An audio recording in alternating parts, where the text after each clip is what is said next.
What's up, everybody? GeauxBurns welcoming you to another installment of my Discuss series. Today, we are talking about the latest add-on from Fallout 4, Far Harbor. Gonna be out in just a few hours, Thursday, May 19th.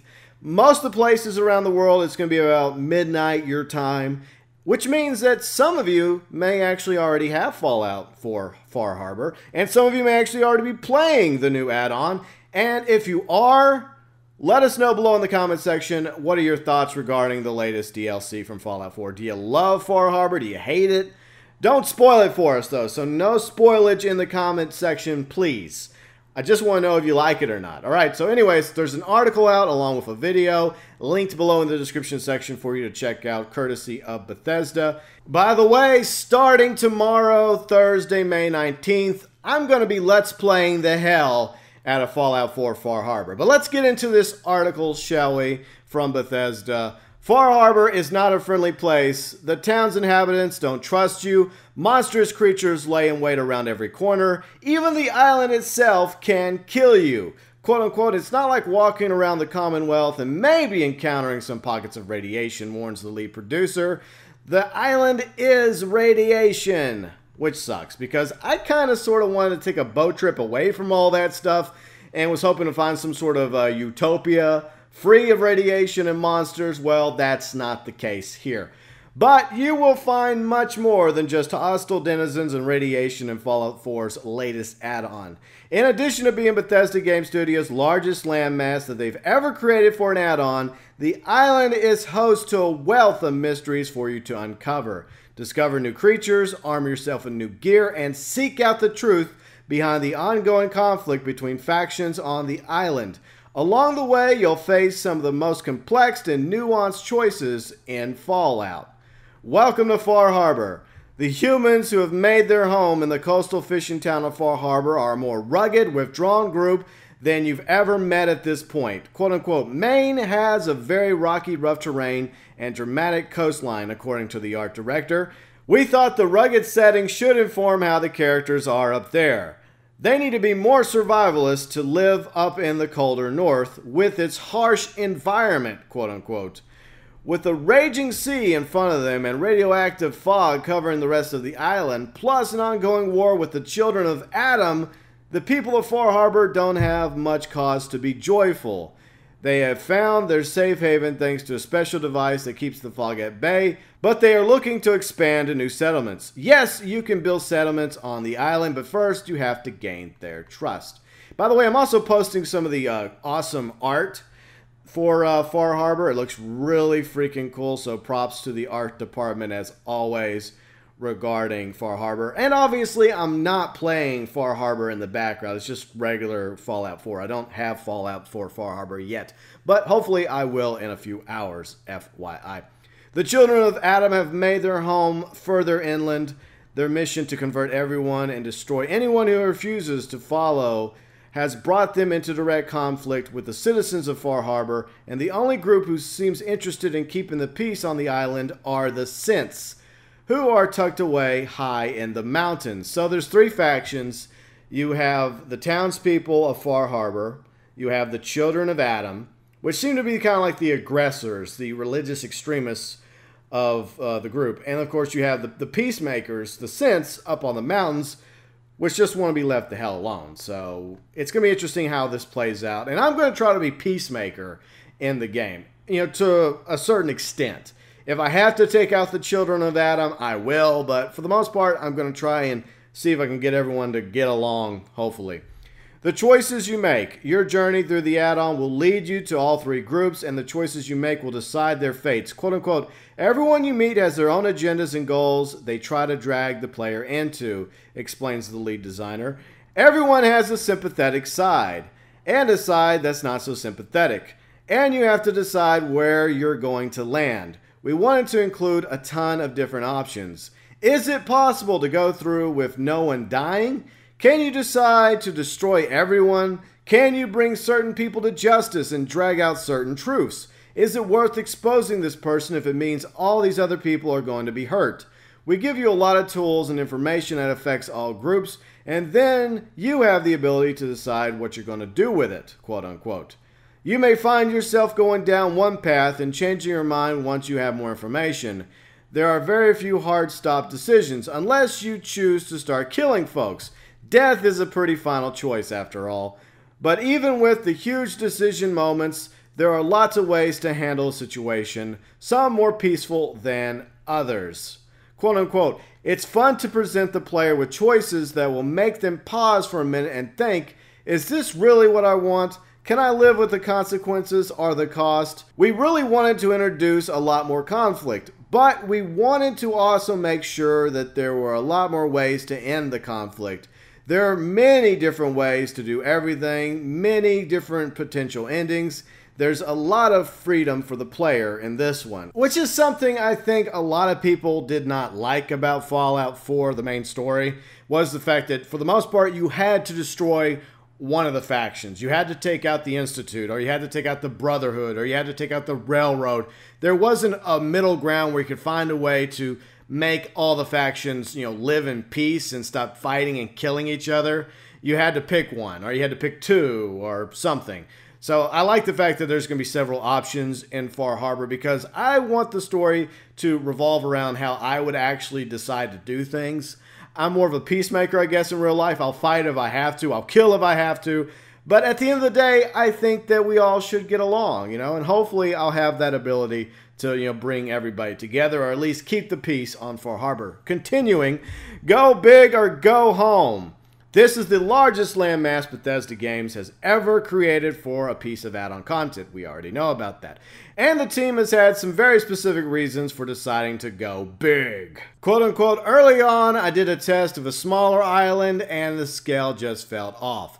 When I looked at the scope of Bar Harbor, Maine in the real world and the rugged terrain it has with the coast and the mountains, it doesn't fit a small scale environment. We wanted to make the island as big as we could to fit the geographical features and make it an awesome place to explore, quote unquote. The island's diverse environments wouldn't allow for anything less than massive space. Replacing the dense urban setting of the Commonwealth is a much more fertile, mysterious wilderness that could have come straight from a horror novel set in the American Northeast. Inspired by the real-life town of Bar Harbor, Maine, Far Harbor is a small fishing town surrounded by what was once a beautiful national park. It would have been a rather idyllic little tourist spot before the war. Quote unquote, what happened here after the war? All the trees in the national park are dead. Everything is dead and covered in radioactive fog. Basically, the whole landscape is destroyed. The ocean is on fire in places where ships have wrecked. You'll see lots of whale skeletons because they couldn't survive. They all died out and washed against the shore. Maine already has a certain spooky atmosphere. You think about Stephen King, there's a bit of a horror element that we're excited about, quote unquote. And yes, if you know a thing or two about Stephen King, a lot of his novels are set in Maine, including an X-Files episode he wrote several years ago. Why, you ask? Well, because Stephen King is from Maine. Continuing, quote unquote, it's a different kind of atmosphere in terms of discovery. You're wandering around much larger spaces. The trees and the fog on the island really lead an eerie vibe. You don't really know what's around the next bend, quote unquote. The new settings bring a variety of distinct environments, from the rocky shores to the forests of dead trees, even up to the mountains, and a new location demands new and different everything.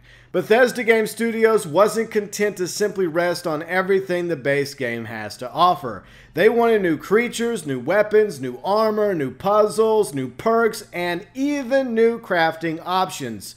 Everything was designed with the Feral Island and rolling sea in mind. Quote unquote, we looked at our base creatures and made some new ones inspired by the new location that are higher level and even more messed up because of all the radiation. Well, I'm gonna get my ass handed to me. Oh well. When concepting the new creatures, the team drew their inspiration from the water surrounding the island. You got the fog crawler, a huge creature standing taller than a death claw, with two large pincers. There's the angler, an amphibious monster that lurks under the surface of the water and has a lure disguised as a flower common to the island. So don't go picking any flowers while you're on Far Harbor, okay? Then, of course, there's the Gulper, a salamander-like creature of various sizes. With new animals to combat, you'll want some new equipment. In Far Harbor, you'll find a lever-action rifle. Hell yeah! Love that gun. A whaling-inspired harpoon gun, new fish hook and meat hook melee weapons. Oh, fucking A, I'm using those melee weapons. I love going in all melee style. And the radium rifle, a submachine gun favored by the children of Adam that spews radioactive bullets. Nice. You'll also gain access to the marine armor, which is even stronger than the combat armor. Quote unquote, it's the new highest tier armor in the game and has some great variants. The children of Adam even have a variant version of it with their markings inscribed on it. It's also a great option for players who haven't invested in power armor but still want heavy protection. While you're wandering around Far Harbor, you can even meet up with a new companion, though fans of Nick may want to continue the journey with the intrepid synth detective. Quote unquote, if you love Nick, you'll get some insight into his backstory, especially if you bring him with you while you're talking to people, quote unquote. I'm conflicted about this because I really love my automatron. I mean, it has badass weapons, it can carry a lot of shit, but at the same time, it does seem like Far Harbor is geared around Nick Valentine, so I'm kind of conflicted about what I'm going to do. Do I want to take Nick with me? Or do I want to just take Pinky, my automatron? I guess I'll decide in a few hours. Your new companion, who is Longfellow, can be found at the local bar. And like everyone else in Far Harbor, he's not very friendly. Quote unquote, Longfellow is a sort of Quint of Jaws. Just keep him away from chalkboards. God, I hate that scene. Continuing, quote unquote, you'll show up on the island and you're pointed to him because no one else knows the island better than Longfellow. He's the serious, greased up old salty type. The first thing he does is flat out tell you that you're unprepared for the island, quote unquote. Prepared or not, once you arrive in Far Harbor, you'll encounter a Fallout setting unlike any other. From a feral setting full of danger to a hostile populace that will force you to make tough choices. Far Harbor will take you on a journey that's a far cry from the Commonwealth. Quote unquote, there's still a ton we haven't talked about yet. There are definitely some very cool surprises as you progress through Far Harbor, quote unquote. Once again, Far Harbor is only hours away from launching midnight on most of the time zones throughout the world. For example, North America, 12 a.m. Eastern Time. In the UK, also 12 a.m. In Europe, for the most part, 12 a.m. Australia, New Zealand, 12 a.m. as well. Japan, South Korea, the rest of Asia, to be announced. Originally, it was 12 a.m., but right now, I don't know what's going to happen there. The rest of the world that wasn't included in the launch times, by the way, that's linked below in the description section as well, along with this article and the video exploring Far Harbor.